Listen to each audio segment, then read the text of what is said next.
Snake பிளான்ட்டில் இது ஒரு டைப்புங்க. இந்த பிளான்ட்டை நீங்கள் பார்த்துருக்கீங்களா? அதாவது கொஞ்சம் அதையும் நான் காணிக்கிறேன். இன்னொரு டைப், இதிலே நிறைய டைப் உண்டு.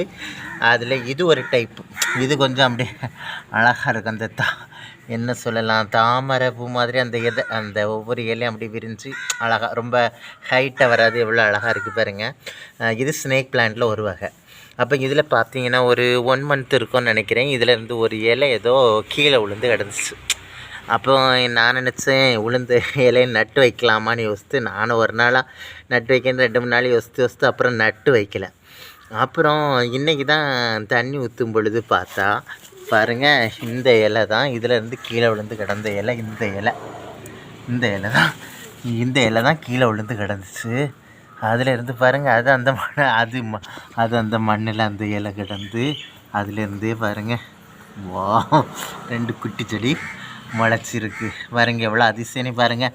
தெரியும் எனக்கு, இந்த ஒரு இலை ஒன்றா கூட வரோம் அப்படின்னு நினச்சி தான் நான் அதை நினச்சேன். ஆனால் நானாக ஊனலை. அந்த செடியிலேருந்து அந்த இலை உதிர்ந்து அதாட்டு மண்ணுக்குள்ளே அப்படியே போய் அது 2 குட்டி தான் வந்துச்சு பாருங்கள். அப்போ ஒரு செடி கீழே விழுந்த இலை கூட எங்கடா நம்ம இப்போ அடுத்து எப்படிடா நம்ம பிழைச்சி எப்படி கொண்டு வரலாம் அப்படின்னு இருக்கும் பொழுது பார்த்தீங்கன்னா, அப்போ எவ்வளோ கஷ்டத்துலேயும் பாருங்கள், எவ்வளோ கஷ்டத்துக்கு மத்தியிலையும் அது எவ்வளோ அழகாக வளருது பாருங்கள்.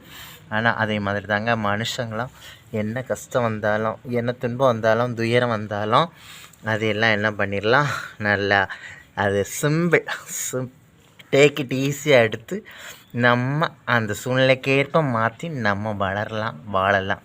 ஆமாம், அதுக்கு நிறைய வழி உண்டு பாருங்கள். இது இந்த செடி நமக்கு கற்றுத்தரக்கூடிய பாடம். இது இந்த இன்னும் ஸ்னேக் பிளான்ட்லேயே சொன்னேன், இன்னும் நிறைய இருக்குது அப்படின்னு சொன்னேன். இந்த ஸ்னேக் பிளான்ட்லேயே நிறைய இருக்குதுன்னு சொன்னேன். அது என்ன ஒரு டைப் என்னென்னா, இந்த டைப் ஹைட்டாக இருக்கும் பார்த்தீங்களா, இந்த டைப். இதில் பார்த்தீங்கன்னாலும் இது ஒரு இலை கீழே விழுந்து கிடந்து, இதுலேயும் ஒரு இலை கீழே விழுந்து கிடந்து. இது ஆனால் நான் இந்த இலையை மட்டும் பாருங்கள், இந்த 2 இலையும் கீழே சேர்த்து நட்டு வச்சேன்.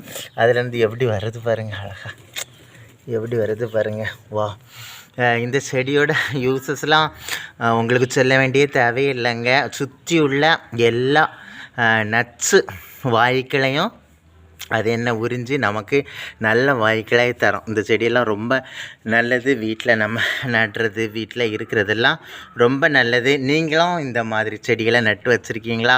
கண்டிப்பாக நட்டு வைங்க. இந்த செடிகள்லாம் நமக்கு நிறைய பாடத்தை கற்றுத்தரும். ஆமாம், அதனால் கண்டிப்பாக இந்த செடிகளை நீங்களாம் நடுங்க. பாய்.